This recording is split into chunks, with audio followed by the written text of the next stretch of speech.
Pai, te agradecemos pelo dia que o Senhor nos dá e desejamos que nesta manhã o Senhor fale poderosamente ao nosso coração. Abra os nossos olhos, nosso entendimento, Senhor, queremos ouvir a Tua palavra e queremos ser tocados e abençoados através desta ministração. Em nome de Jesus, eu te agradeço. Amém. Bom, amigos, sempre lembrando que esta mensagem estará no meu canal no YouTube, Ronaldo Bezerra. Se você ainda não se inscreveu, se inscreva, dê um like na mensagem, faça o seu comentário. Isso é muito importante quando você faz isso, né? Ative lá o sininho de notificações. Isso é muito importante, porque quando você faz isso, o YouTube entende como uma mensagem relevante e acaba me ajudando a divulgar mais esses nossos encontros. Tá bom, gente? E outra coisa, se vocês quiserem, durante a live, adquirir o selo aqui no Instagram, o selinho, né, você pode adquirir. Você também estará ajudando, me abençoando e ajudando a divulgar mais este nosso encontro. Tá bom, gente? Então vamos lá, vamos para o tema de hoje. Vamos começar e a pergunta de hoje é: qual é a imagem que você tem de Deus? Quem é Deus para você? Qual a imagem que você tem de Deus? Quem é Deus para você? Você pode escrever algo sobre isso? Qual é a imagem que você tem de Deus? Quem é Deus para você? Então escrevam para mim. Escrevam para mim. Pode ser? Vamos lá. Qual é a imagem que você tem de Deus? Olha lá, a Débora está dizendo: Deus é tudo para mim, meu tudo. Não tem outro bem além de Deus. A Márcia disse: Ele é pai. Meu amigo Tony escreveu: Ele é pai amoroso. A Juraci disse: um espírito com muita luz. A Isabel Lopes: um paizinho amado. A Diana disse: meu pai, meu patrão, meu dono. Valdirene disse: o próprio amor. Ângela escreveu: pai de amor, amigo fiel. O Clóvis tem a imagem de um Deus misericordioso, a imagem do amor puro e mais transparente. Estou lendo o que vocês estão escrevendo, pessoal. É tudo o que precisamos, nosso pai. O que mais? Um pai amoroso e misericordioso. Dudu Vilt, ele é minha vida. Neuza, Deus é o único Pai Todo-Poderoso. A Cláudia Souza, Criador e Pai. O que mais? É aquele que me carrega no colo por amor, meu Pai, meu Criador, misericordioso e justo. A Sônia, Ele é tudo, não muda. Eliane, Deus é tudo para mim, o ar que eu preciso para respirar. Olha lá. Vamos escrevendo aí, gente. Escrevam. Vamos ver. Quem é Deus para você? Qual a imagem que você tem a respeito de Deus? Qual é a imagem? Escrevam aí para conversarmos sobre este assunto hoje.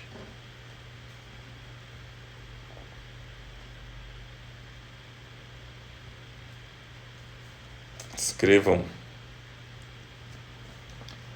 Quem é Deus para você? Daniel Martino, pai amoroso, Deus é tudo.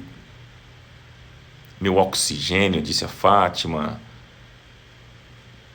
Pai de amor, meu ajudador, cuidadoso. A doutora Patrícia, que vive um tempo difícil, de luto, escreveu: nesse momento do meu luto, Ele é a minha fortaleza.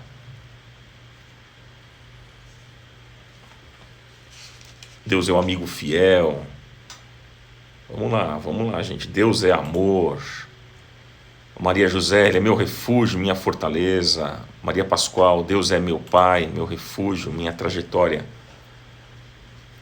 Não tenho ninguém além dele. Deus é tudo para mim, disse a Rosângela. O Douglas escreveu: é o Abba Pai. Sionara, Pai amoroso e zeloso. a Romilda é o Pai que nunca nos abandona.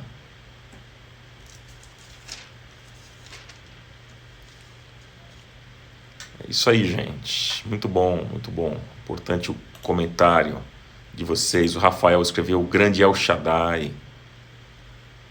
Aí a Elaine disse: a imagem que tenho é o nosso Pai nos carregando no colo. Muito bom.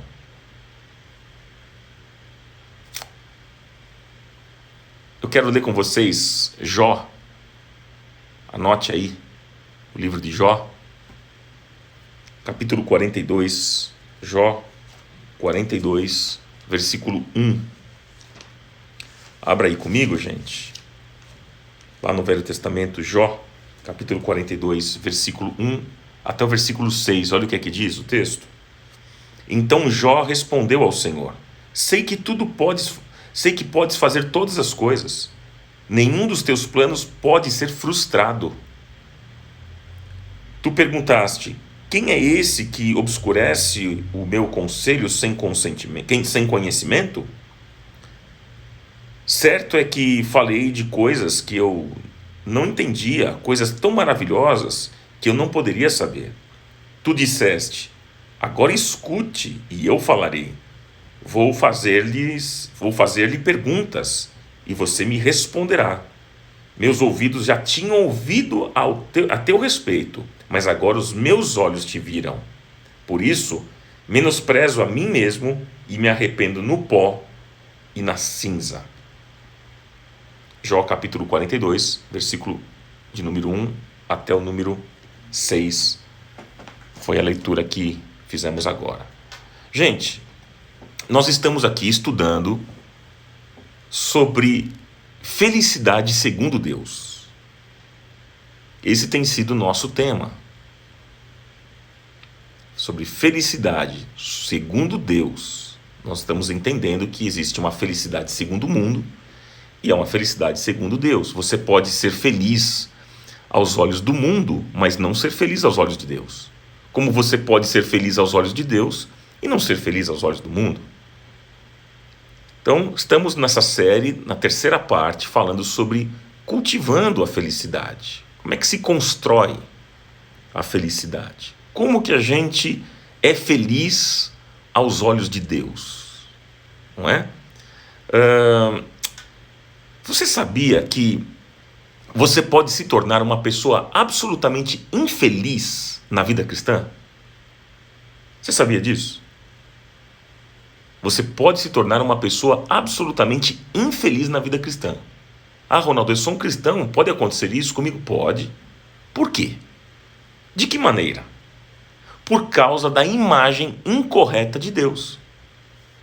Por isso que eu perguntei para vocês agora no início, qual a imagem que você tem de Deus? Quem é Deus para você? A nossa felicidade, gente, olha, a nossa felicidade na vida cristã depende da imagem coerente, correta e bíblica de quem Deus é. E o livro de Jó, que acabamos de ler um capítulo aqui, o capítulo 42, aqui trata do sofrimento deste homem. Mas no final dessa história, Deus lhe restituiu as muitas coisas que ele havia perdido.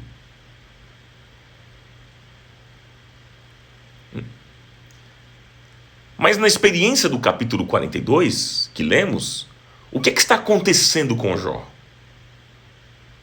Ele acaba de fazer uma descoberta. E qual é essa descoberta, gente? É a descoberta que Jó está fazendo sobre Deus e sobre ele mesmo. E qual é essa descoberta? É a descoberta que Jó está fazendo sobre Deus e sobre ele mesmo. E aí ele termina o versículo 6, pedindo perdão a Deus.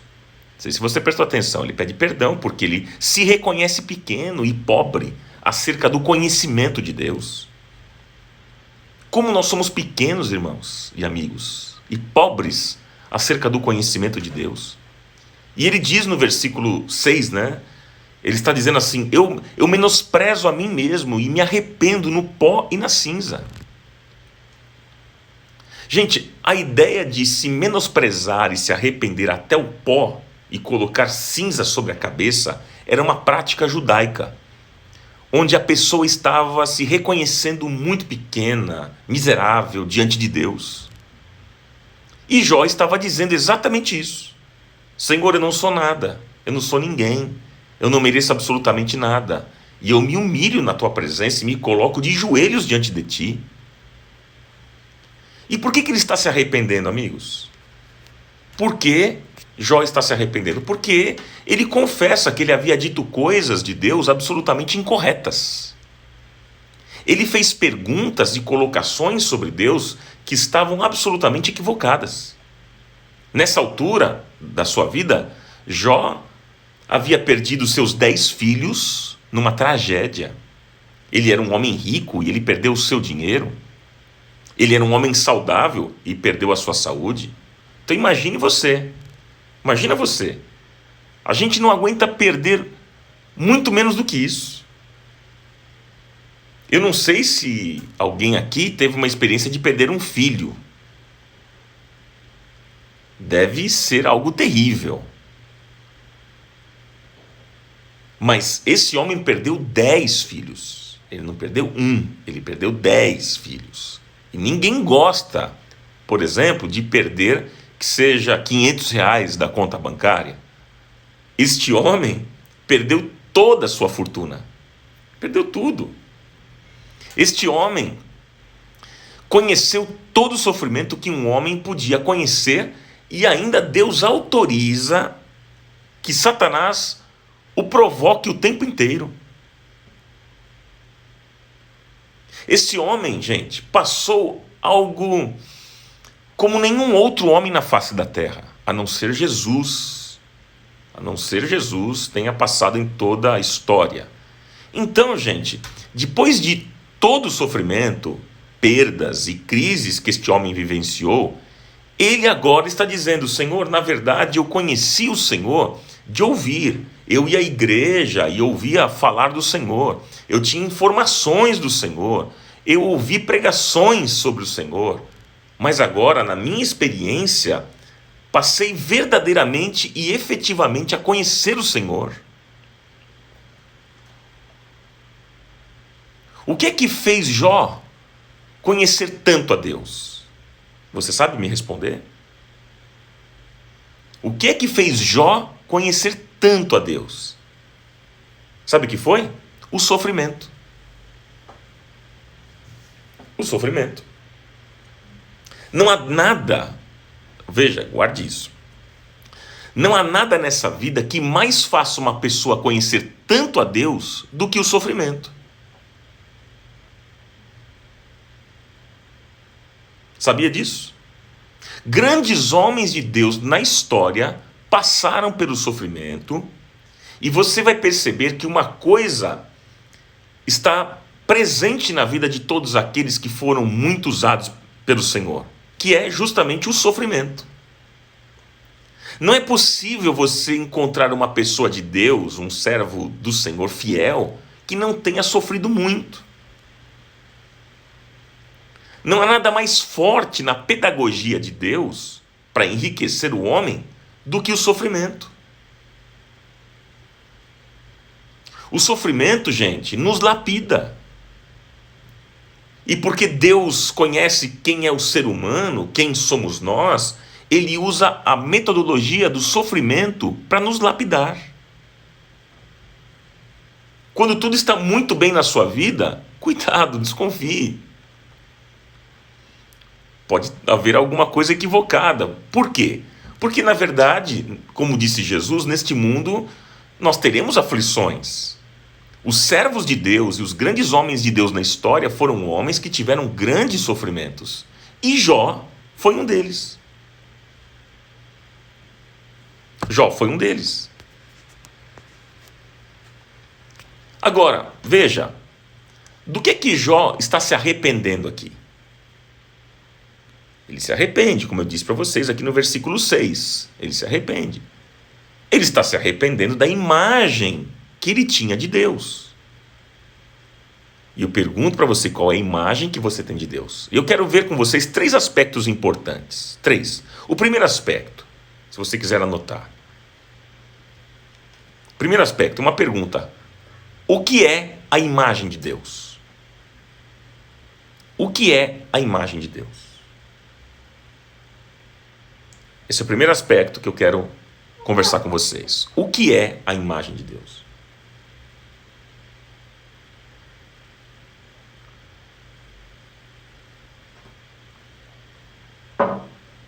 O que é? Gente, é a imagem que nós construímos sobre quem é Deus. O que é a imagem de Deus? É isso. É a imagem que nós construímos sobre quem é Deus. É o que pensamos de Deus. Quem é Deus para você? Quem é Deus para nós? Como é que Deus age? O que pensamos de Deus está profundamente relacionado com a nossa felicidade. Guarde isso. O que pensamos de Deus está profundamente relacionado com a nossa felicidade. Então, quem é Deus para você? Mais uma vez pergunto. Agora veja comigo, quais as imagens de Deus construídas na mente humana? Eu vou dar aqui alguns exemplos para vocês. Eu vou dar alguns exemplos para vocês de imagens de Deus construídas na mente humana. Por exemplo, há uma imagem de Deus como servo. Deus é um servo. Tem gente que tem essa imagem de Deus, que ele é um servo. São aqueles que dão ordens para Deus. São os que dizem para Deus, siga-me. Não são servos submissos a seguirem os caminhos e a vontade de Deus, mas eles fazem a vontade deles. Andam nos caminhos que eles querem. E Deus que se vire para abençoar. E Deus tem que abençoar, porque eu determino, porque eu exijo, porque eu dou ordem, porque eu oro com voz bem forte, imposta, e Deus tem que fazer. Então tem pessoas que veem a Deus como um servo.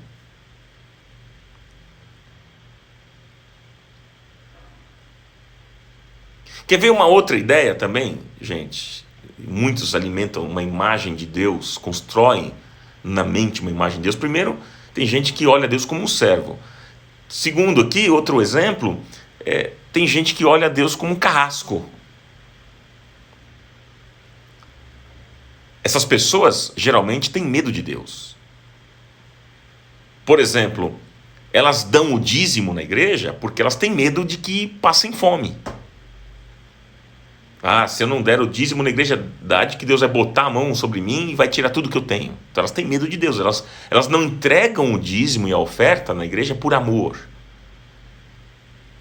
Não, elas fazem isso porque têm medo. Elas vão à igreja, inclusive, porque elas têm medo de que se elas não forem, alguma coisa de ruim vai acontecer com elas. Elas estão na presença de Deus porque estão com medo de Deus. Para essas pessoas, Deus é a imagem de um carrasco, um tirano, aquele ser sentado no trono pisando nos seres humanos. Como é que Deus está na sua cabeça, meu irmão, minha irmã? Desde que ouvimos falar sobre Deus, não importa a religião que você frequentava, nós construímos uma imagem desse Deus dentro de nós.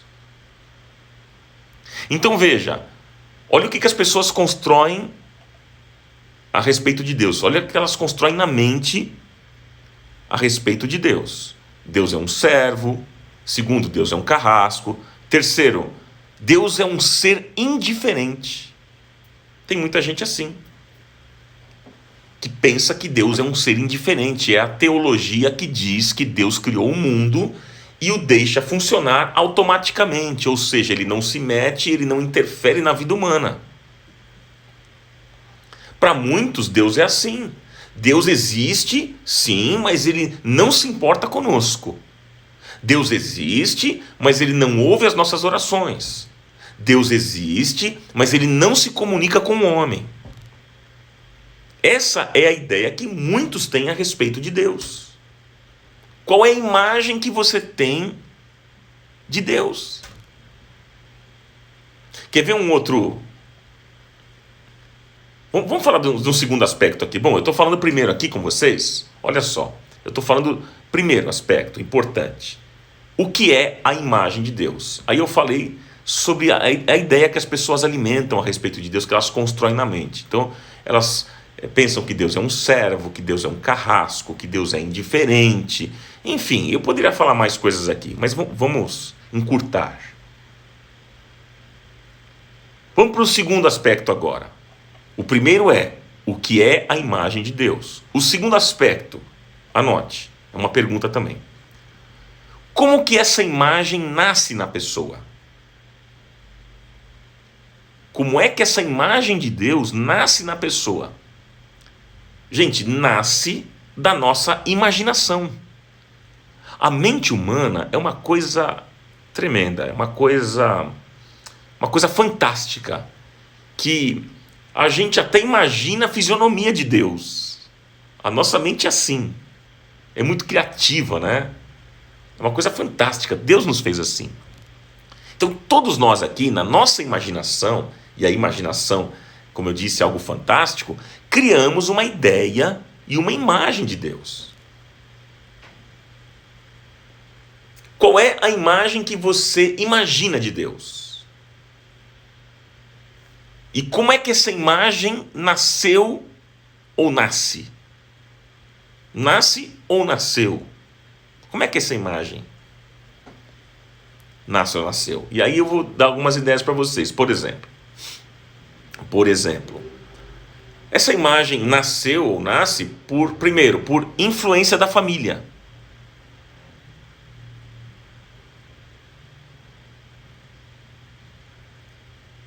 Vocês estão aí, gente? Dá um joinha se está tudo ok, se não travou nada. Dá um joia para eu saber se está tudo ok. Deixa eu saber se está tudo ok. Manda um joinha aí para mim. Ah, legal, tá tudo certo, né?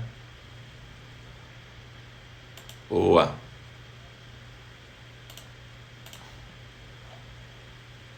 Joia. Pensei que tivesse travado. Então vamos continuar aqui. Olha só.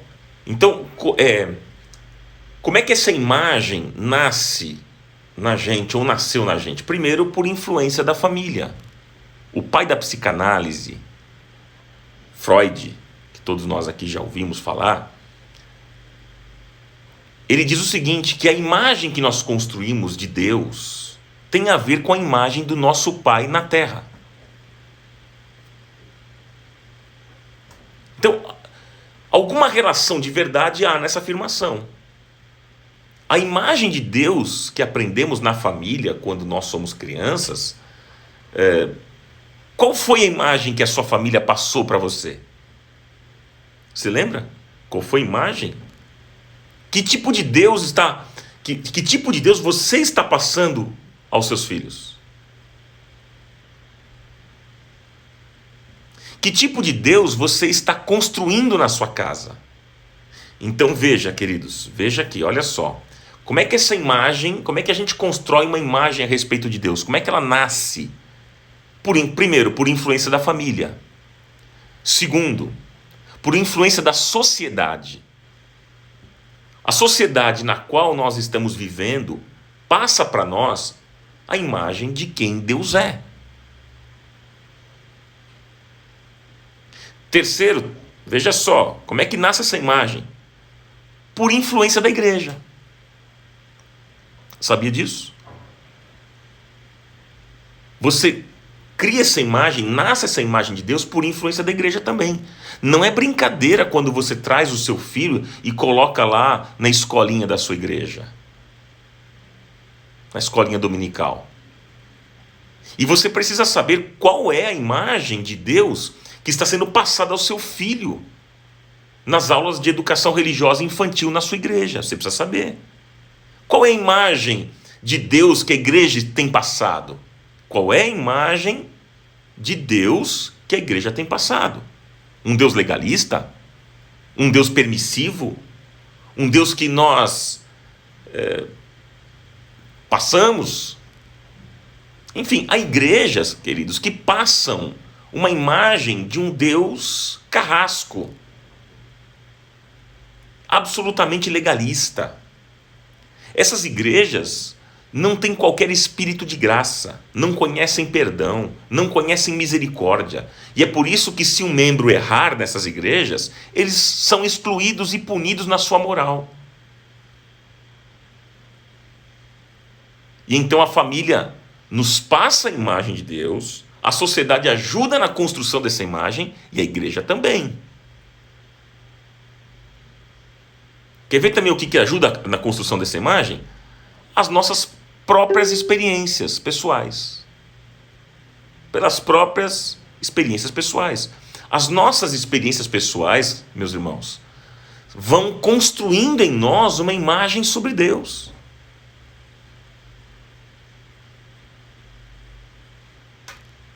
Agora, eu quero focar nas decepções que nós temos por causa de uma imagem de Deus errada em nós. E aqui está a conexão com a questão da felicidade, que é o tema que a gente tem falado, né? Por isso que eu estou dizendo que felicidade e imagem de Deus em nós estão profundamente correlacionadas. Porque se eu tenho uma imagem de Deus equivocada, eu posso ser um crente extremamente infeliz. E como disse um grande autor evangélico, decepcionado com Deus. Porque eu esperava de Deus alguma coisa e Ele não fez. Entende? Então, vou lhes dar aqui exemplos. A não ser aquilo que está na Bíblia, mas a vontade factual de Deus, ela não é fácil, gente. Ouvir a voz de Deus e discernir o que Deus quer da nossa vida não é simples. Eu até confesso para vocês que eu fico muito preocupado com crentes que com muita facilidade vivem dizendo por aí: Deus me disse, Deus me falou, Deus mandou eu fazer isso, Deus mandou eu fazer aquilo. Eles falam isso com tanta facilidade que eu fico pensando: meu Deus do céu, porque isso não é simples, gente. Você ouvir e discernir o que Deus está dizendo, o que Deus quer da gente, não é nada simples. E quando eu vejo esse tipo de gente falando tão simples assim: não, Deus falou, estava lá, Ele falou, eu estava aqui, Ele me disse, eu escutei, Deus mandou eu fazer, Deus... Gente, parece que essas pessoas, elas têm uma facilidade em ouvir a Deus que nós não temos e até ficamos com inveja. Oh, meu Deus, eu fico com inveja desse irmão, porque Deus só fala com ele, comigo ele não fala desse jeito, né? E eu lhes digo que muitas vezes esta vontade não tem nada a ver com Deus, mas tem a ver com os seus desejos e aspirações pessoais. Mas eles colocam sobre Deus essas escolhas. Então, por exemplo, gente que veio dar um testemunho de que Deus curou a sua enfermidade. Por exemplo, vou dar um testemunho que Deus curou. Eu já vi isso acontecer muitas vezes. Deus curou aquela pessoa, no domingo dá testemunho na igreja que foi curada do câncer ou de uma outra doença profunda, sei lá. A igreja celebrou, mas aí na semana aquela pessoa veio a óbito. Diagnóstico médico, sei lá, morreu de câncer. Entende? Quer ver um outro exemplo? Deus me deu esse casamento. Deus me deu esse casamento. Mas aí, gente, só foi tragédia em cima de tragédia. Agressões em cima de agressões. E violências e até caso de morte. Um outro exemplo relacionado à vida profissional. Foi Deus que me deu essa porta de emprego. Mas lá naquela porta de emprego é só corrupção. É só fazendo o que Deus não quer. Desagradando e contrariando a palavra. Mas a pessoa diz que foi Deus que me deu. Foi Deus que te deu. Quer ver um outro exemplo? Deus mandou eu sair da igreja que eu congrego e abrir uma igreja. Eu vou abrir uma igreja porque Deus que mandou eu abrir uma igreja. ele mandou mesmo? Como é que a pessoa tem tanta certeza disso? E então a pessoa sai da igreja causando problema, causando divisão e arrastando outros membros com ele. E eu fico pensando, será que Deus realmente está nisso, gente? Será que Deus está nisso? Eu já vi isso de monte, já vi isso acontecendo em nossa comunidade, já vi isso acontecendo em outras igrejas. Gente que diz em nome de Deus, não, Deus mandou. E aí sai, arrasta irmãos, e causa problema, e sai falando, e divide igreja, e diz que Deus que mandou. Vocês percebem, gente? Quer ver um outro exemplo? Deus mandou eu fazer um trabalho na praça ao ar livre. Deus mandou. E nós temos que investir muito dinheiro. Deus mandou e nós vamos ter que alugar um palco. Deus mandou e nós vamos ter que adquirir os equipamentos e a iluminação. Convidar todo o bairro para vir para a praça, para o grande evento. E aí, naquela noite o evento caiu uma tempestade, ficou por mais de 4 horas, alagou tudo, queimou o equipamento e não teve o evento. E aí, quem é que tem coragem de voltar para aquele que disse que foi Deus que mandou e perguntar se ele tinha essa certeza mesmo?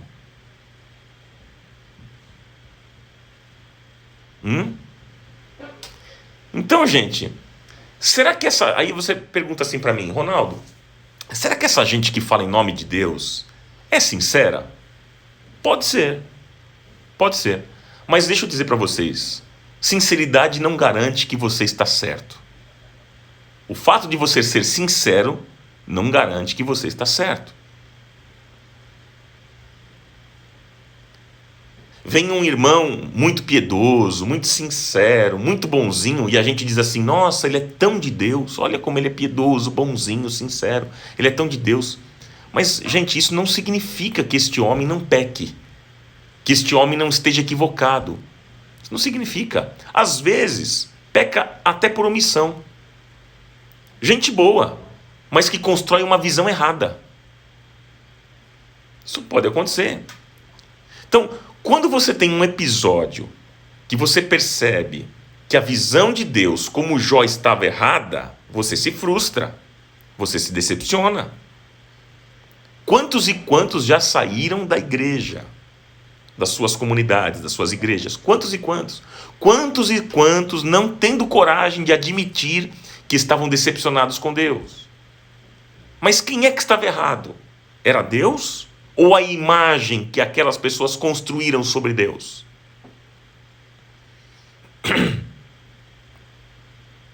Quem é que está errado? Né?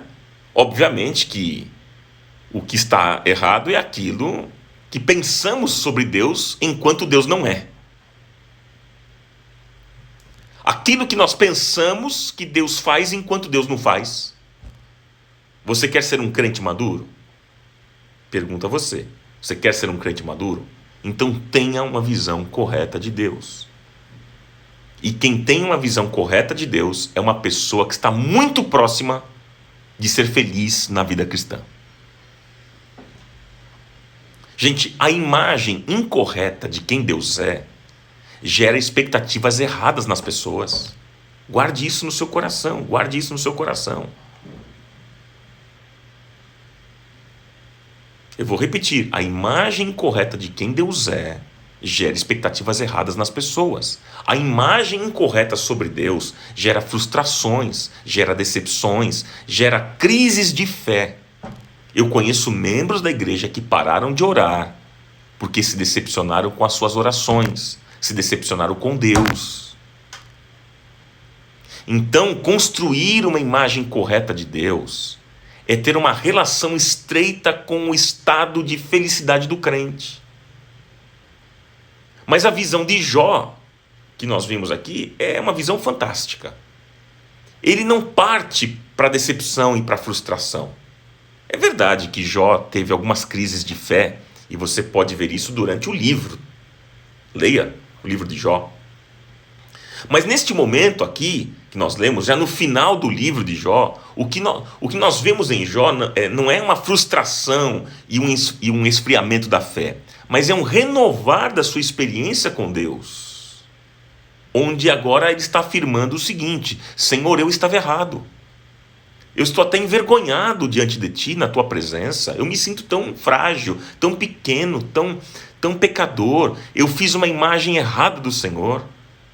Eu fiz uma imagem errada do Senhor. Eu pensei de uma maneira equivocada. Eu pensei uma coisa, mas não era nada daquilo. Então veja, o que Jó faz é reconhecer que ele errou. E que ele agora pode dizer: Senhor, eu te conhecia apenas de ouvir o pastor pregando na igreja, apenas de ouvir os irmãos contarem suas experiências, mas agora a experiência é minha, agora os meus olhos te veem.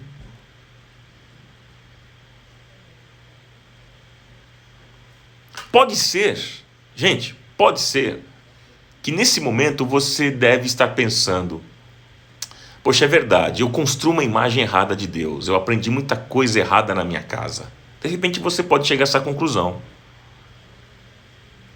Muitas vezes, na sua ignorância ou falta de conhecimento, muitos pais erram quando eles dizem para os filhos, por exemplo: ó, tá vendo a trovoada aí? Viu, filho, você tá vendo a trovoada? Papai do céu está muito bravo hoje.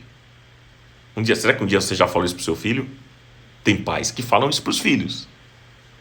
Aquela chuva, né? Aquela tempestade, aquele tempo feio, né? Corta com trovão, raios e tal. Aí o pai chega para o filho e diz assim: tá vendo, filho? Tá vendo esse barulho aí? O trovão, os raios? É porque Deus está muito bravo hoje. Toda criança tem medo de trovão. Não é verdade? Às vezes não é nem tanto pela experiência psíquica do barulho, porque o barulho assusta a criança, mas é por aquilo que está sendo incutido de um Deus que faz barulho. E aí logo a criança pensa, né? Por que Deus está bravo? Por que ele está reclamando? Está reclamando de quem? Eu não fiz nada de errado hoje. Então, pais que não conseguem administrar e educar seus filhos e que chamam Deus para participar da educação de maneira equivocada, dizem: tá vendo? O papai do céu vai brigar com você. O filho não entende. O filho não entende.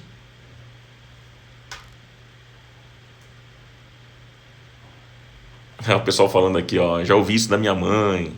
A Mariquinha falou: eu já falei. A Cleusa disse: acreditei tanto nessa história. Olha lá, a Carol disse assim: minha mãe já me disse isso. Ai, Jesus. Olha só. Olha só. Cria uma imagem errada de Deus, né?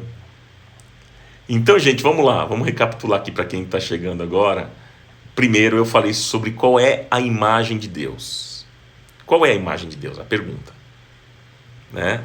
Segunda, como que essa imagem nasce na pessoa? Terceiro, anote aí. Terceiro, o que fazer para construir uma imagem correta de Deus? O que fazer? Bom, diante de tudo isso que eu falei para vocês, o que fazer? O que fazer para se construir uma imagem correta de Deus? Eu queria dar para vocês agora 5 afirmações de como se constrói uma imagem correta de Deus. Eu não tenho dúvidas que se você quer ser feliz na sua vida, você precisará ter uma imagem correta de Deus. Você quer ser feliz na sua vida? Então você vai precisar ter uma imagem correta de Deus. Então, 5 afirmações. Primeira afirmação: conheça a palavra de Deus e o Deus da palavra. Conheça o Deus da palavra e a palavra de Deus. Conheça. Veja, não é o Deus do pastor, não. Não é o Deus da denominação, não. Não é o Deus do pregador da internet, não. E muitos deles, que vocês sabem, às vezes pregam bobagens no seu ouvido todo dia, não é isso? Nós temos muitos crentes hoje em dia, meus amigos, adoecidos por doutrinas que não têm nada a ver com o Evangelho de Jesus. Sabe por quê? Sabe por que essas pessoas estão adoecidas assim? Porque elas comem, elas se alimentam dia e noite televisão e vão acreditando nessas coisas, nas correntes daqui, na corrente de lá, no pano que não sei o que o sangue de não sei quem, que vai dar certo aqui, isso. E aí elas ficam com medo de Deus. Não tem experiência com Deus. A primeira coisa que eu quero dizer para você hoje: conheça o Deus da palavra e a palavra de Deus. Porque a palavra de Deus, amigos, é a revelação ao coração do homem. É a carta de Deus para nós. Por isso você tem que estudar a palavra, conhecer a palavra. Qual é o Deus que a Bíblia apresenta? Qual é, gente? Então não fique como crente imaturo comendo lixo por aí. Tem muito lixo no rádio, tem muito lixo na internet, tem muito lixo na televisão. Se os crentes de hoje fossem sustentados na palavra, tivessem o Deus da palavra, o nosso país não estaria hoje como está. Mas os crentes que nós temos hoje nas nossas igrejas são crentes que só vão atrás de milagres, de curas divinas. É gente que não tem sustância. Gente que não conhece Bíblia. Essa é a realidade. Por isso que as coisas estão do jeito que estão. O nosso índice de desenvolvimento humano seria outro. O nosso país hoje está sendo conhecido como um país de corrupção. Né? Há muita corrupção. A gente sempre ouviu falar sobre isso, na verdade. Não é de agora. Sempre ouvimos falar. É corrupção aqui, corrupção lá, é roubo aqui, roubo lá. É isso aí. O que está acontecendo no Brasil, você sabe, é de uma nojeira moral terrível, né? A gente sabe disso. A gente sabe. A pergunta que a gente faz é a seguinte: qual é a diferença que faz milhões de crentes no Brasil? Qual é a diferença que faz milhões de crentes no Brasil? Não muda. O país piora. É isso que eu não consigo entender. O que é que nós cristãos estamos fazendo? Qual é a diferença que a gente marca na nossa nação? Mas o que a gente tem, às vezes, como crente, é só intolerância, é agressão, né? E uma série de coisas mais que a gente poderia falar aqui. É isso que a gente tem para oferecer. É o tempo todo. Nós não temos sido aquilo que o Senhor nos chamou para ser: sal da terra e luz deste mundo. E aí a gente faz os movimentos, a gente vai, vamos nos reunir para orar, vamos sair para as ruas e vamos jejuar, mas a gente não muda a vida, gente, não resolve. Sair para jejum, sair para oração, vamos orar pelo país, vamos orar. Tá, legal, maravilha, muito bom esses movimentos, mas e aí? E o depois disso? O que vai levar, gente? Há uma mudança, há arrependimento, há mudança de vida? Então, não resolve nada. O crente continua a mesma coisa, não muda, o país piora. O crente não tem feito diferença no nosso Brasil, porque se nós cristãos estivéssemos realmente fazendo diferença, o nosso país seria outro, o nosso país seria diferente, não como nós estamos, onde muitos crentes hoje são rejeitados por ser tão agressivos, intolerantes, por agir até pior que ímpio. A gente age pior que ímpio, a gente difama, a gente calunia, a gente destrói o outro, a gente quer arrebentar com as pessoas. Nós somos um povo desunido. É muito triste isso, vocês sabem disso. Enfim. Segunda declaração. Então vamos lá. Primeira declaração: conheça o Deus da palavra e a palavra de Deus. Segunda declaração: saiba que Deus governa o mundo por leis naturais e que excepcionalmente as quebra. Eu vou repetir. Saiba que Deus governa o mundo por leis naturais e que excepcionalmente as quebra. Guarde isso aí no seu coração.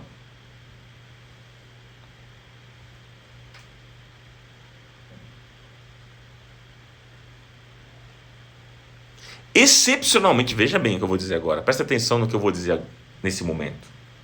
Eu vou repetir aqui esse conceito. Eu falei de 5 declarações que eu vou fazer. A primeira eu já fiz, conheça o Deus da palavra, a palavra de Deus. Segundo, saiba que Deus governa o mundo por leis naturais e que excepcionalmente as quebra. Excepcionalmente, quantas vezes o Mar Vermelho foi aberto? Quantas vezes? Uma. Então, não vá você lá na frente do Mar Vermelho e diga que vai abrir o mar. Não faça isso porque você não é Moisés.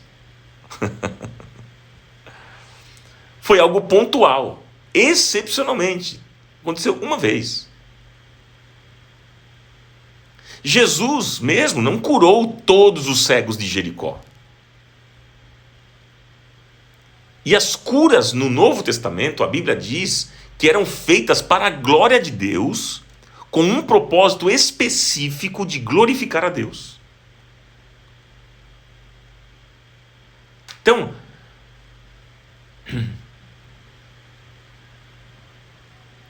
veja só, as leis naturais que Deus estabeleceu, ele é coerente com elas.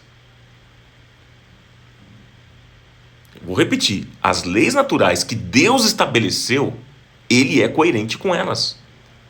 Sabe quais são? Nós vamos ali, desmatamos o morro, tiramos a sustentação vegetativa da terra. Se construir casa ali na areia, vai cair. Está na Bíblia. Está na Bíblia isso.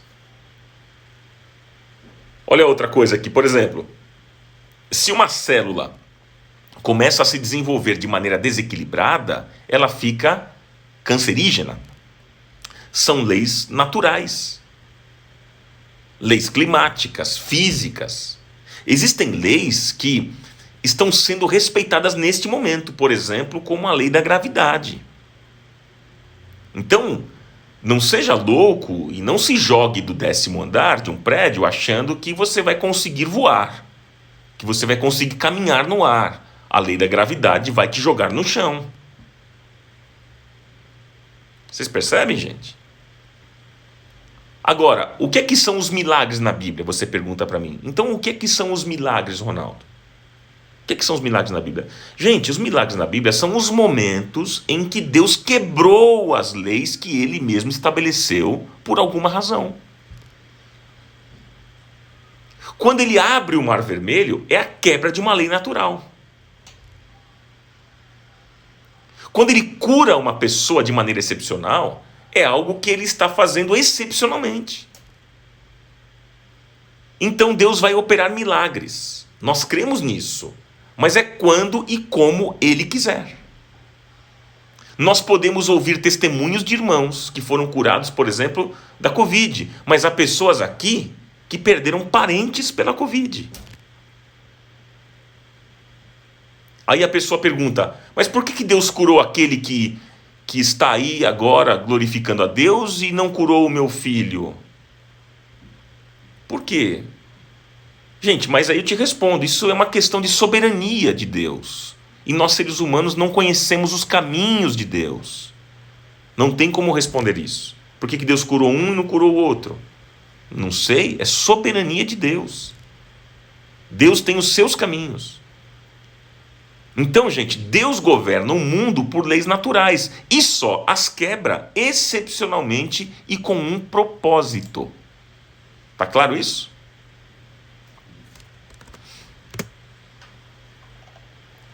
Tá claro, gente?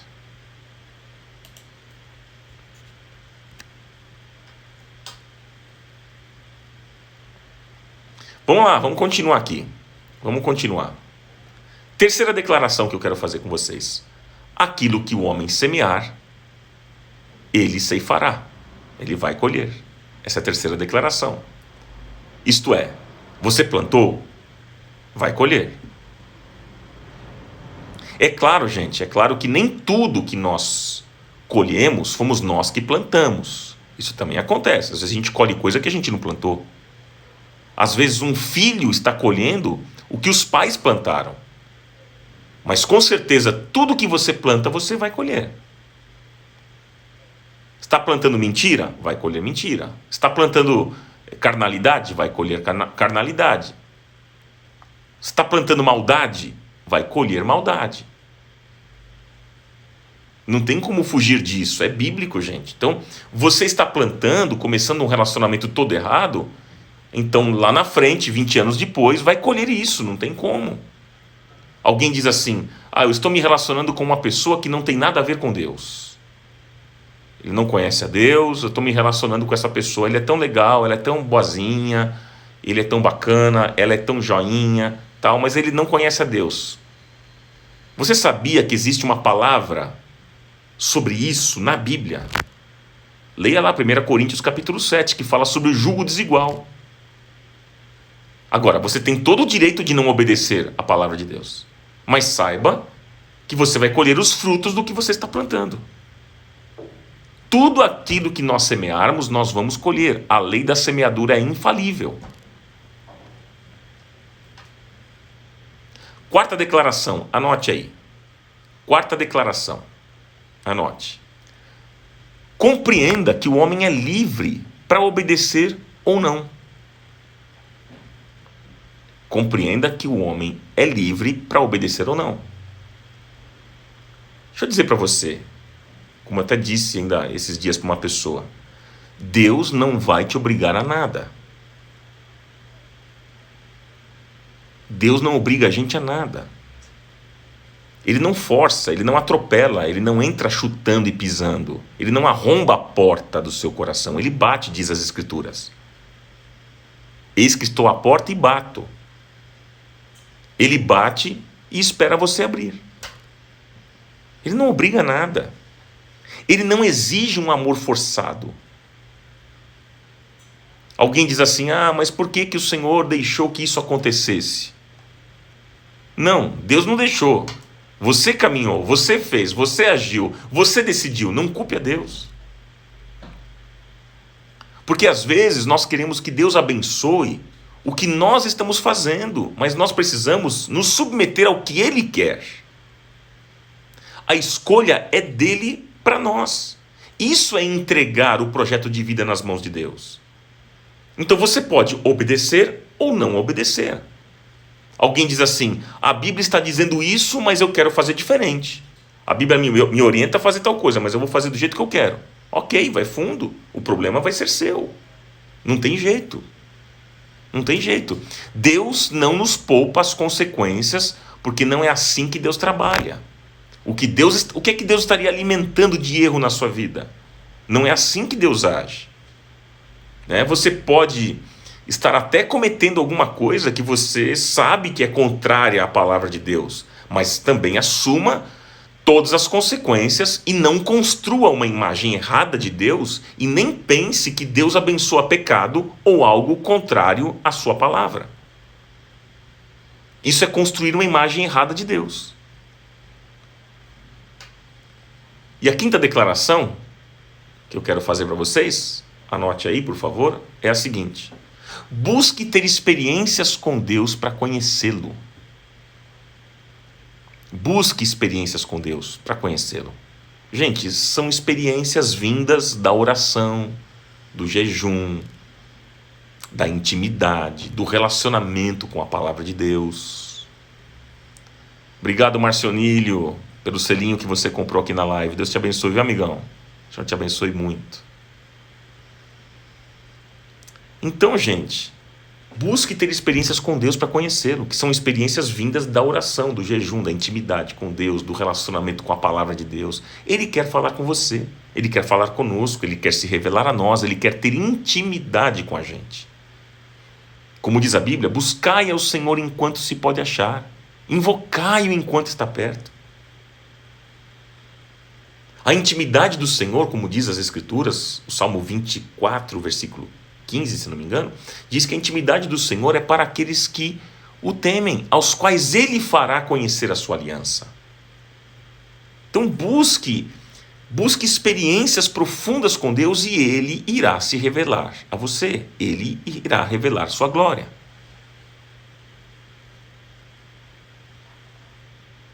Eu quero concluir aqui esse tema. Alguém até pediu para eu falar um pouquinho sobre o jejum. Eu gravei uma live sobre o jejum, né? Na série anterior.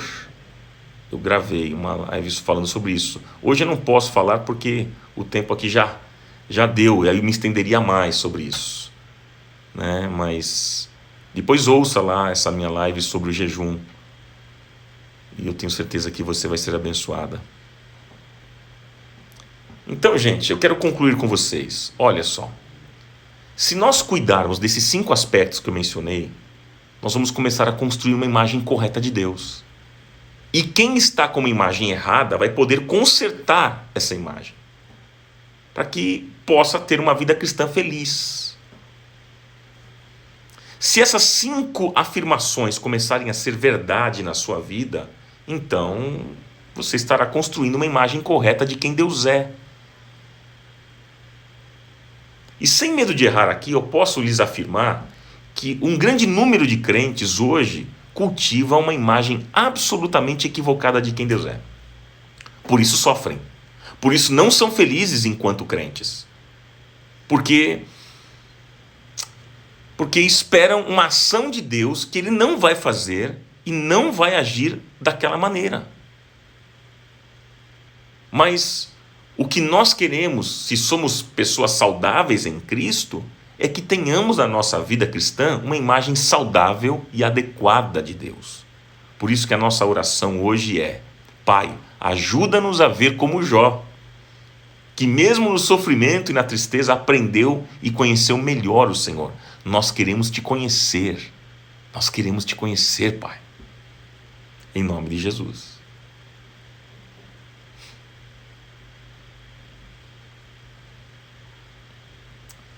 Amém, gente? É isso que eu queria deixar para o coração de vocês e para nós orarmos. Obrigado, Rebeca. Mais um selinho aqui. Obrigado, Rebeca. Rebeca Machado. Deus te abençoe por adquirir mais um selinho da live. São 10 selos até agora. Obrigado. Eu quero orar por vocês aqui, orar com vocês também, em nome de Jesus, para que o Senhor nos dê muita graça.